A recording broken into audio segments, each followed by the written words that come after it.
Guys, I know I'm a little bit late for uploading a video, but I just got done reading One Piece manga chapter 834, and let's just get into it. For starters, we have Jinbei's name and reputation being slandered and dragged through the dirt, with these negative propaganda newspapers being circulated throughout Big Mom's territory.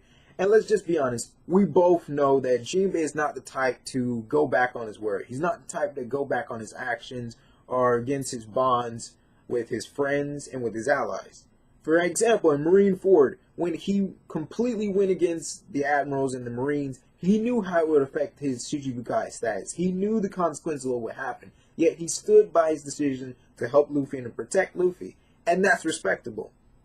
I don't think that he went to Big Mom with the intent of backtracking anything that he said. I think he stood by it.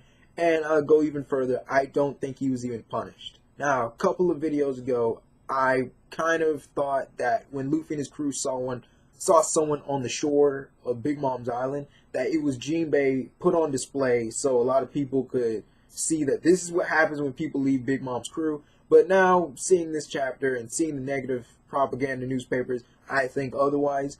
I think Big Mom recognized Jinbei was too important and too valuable and too powerful of an asset and an ally to actually punish, and I think that she imprisoned Jinbei.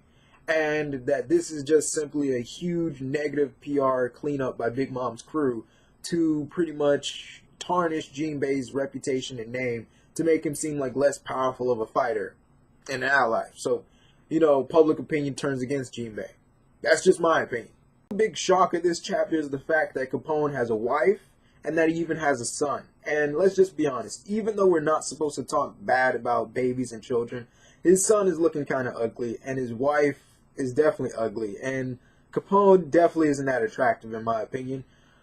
But I feel like when it comes to marrying into Big Mom's crew and marrying into the family, you're drawing sticks and you're basically playing Russian roulette. You either get real lucky or blessed that you pull a daughter like Praline or Pudding like Aladdin and Sanji did, or you get real unlucky and you pull the short end of the stick and get someone like Chiffon like Capone got. Although it seems like Capone and his wife have genuine love. And for the most part, it seems like the daughters that we've seen from Big Mom so far have a pretty kind-hearted nature to them. And they're pretty nice. So far. Most of them. Considering Big Mom is a tyrant, and, children. But, yeah. Also, Caesar brought his current situation on himself. You just don't go around squandering and wasting Yonko money on women and expensive wine, especially when it was given to you for scientific research. Now, granted, Caesar actually was trying to research giganticism and trying to turn kids into giants. He wasn't taking it as seriously as he should have been, and he was just basically dodging and milking Big Mom for some serious bucks. Now, I feel like Caesar reminds me of this scientist from this Korean manga called Sweet Guy. And the scientist in that manga was researching this experimental drug or substance. And he was given boatloads of money. And while he was researching and taking it seriously, he invited a woman back to the lab. They had sex. One thing led to another. The lab caught on fire. Something messed up the lab really badly. And he ended up putting himself in some serious debt because he owed those people lots and lots and lots of money. And he screwed up his own experiment. And I feel like Caesar's in a similar situation where he's promising something he just can't deliver right now. Alright, now I know this is odd, but just bear with me. I kind of think that Big Mom and Whitebeard would have made this very odd, very weird, yet compatible couple. The reason I say that is, ever since Whitebeard was young, he wanted to have this family of his own. And as a young Yonko, you could see that in his crew. You have these people of various backgrounds and personalities and races that he considered his own sons and his own personal close family. Each and every one of them, regardless. And then you have Big Mom, who wants to create this family from every single race. And, well, she has that. You look at her daughters and her sons, and you look at her territory. It's basically this utopia. But I think the only big difference between them was really who they were as a person.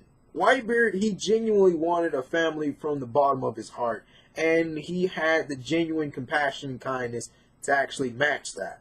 Big Mom, she has this completely underlying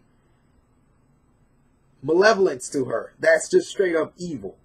And to the point that she doesn't care if she kills her own son or probably her own daughters if they get in her way.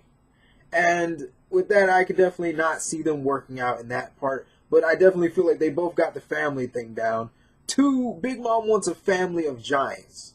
Pretty much Whitebeard's borderline giant. He's not officially giant, but he's freaking tall for a human being. Let's just admit that. He's freaking huge.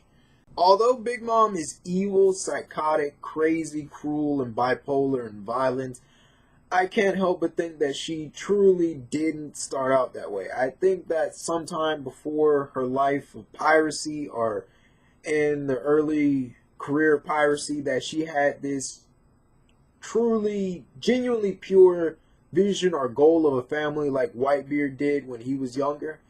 But I think that some tragedy probably happened. Something traumatic really happened to her, like what happened with Gecko Moria. Maybe her whole family was slaughtered, like before piracy, or maybe, her whole crew that was family at the time was slaughtered, and that traumatized her, and that really affected her mind to the point that she went to eating as some type of coping mechanism, leading to this whole thing that's a part of Big Mom's theme, that she has to eat something right then or else she's going to destroy or eat anything and anyone in her way. Maybe that's the point. And I feel like maybe that corrupted her down this path of this whole race obsession with having a child from every different race and gigantifying her family so she can be content. Because in the grand scheme of things, Big Mom's visions and goals are not evil in themselves. She wanted to create a utopia of all races. That isn't in itself evil. She wants to create a family of all races. That may be difficult to do, but it's not evil. And she wants a family of giants, which in itself isn't evil.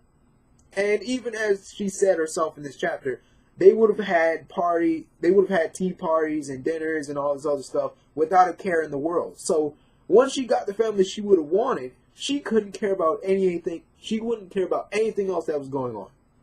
So I don't think that Big Mom is completely evil like Blackbeard and all of that. I just think that she just went down some corrupt path or something is seriously wrong with her. I think I'd be really happy whenever we get into Big Mom's backstory, because there has to be some type of reason she's so obsessed with having a kid from every single race. And there has to be some reason why she wants to gigantify them. Although she says it's at eye level, there has to be some deeper reason than just simply staring at them in the eye. There has to be. Also, it's got to be really hard to have a kid from every single race. As a guy, just imagine taking care of all those kids. Just imagine taking care of over hundreds of thousands of kids from every different race, every different region around the world. You have to be freaking loaded with money just to be able to do that. Or even as a woman, just imagine how many times Big Mom has had to have given birth to those kids. That's got to be some props to her in itself. I don't know. I don't have any other thoughts.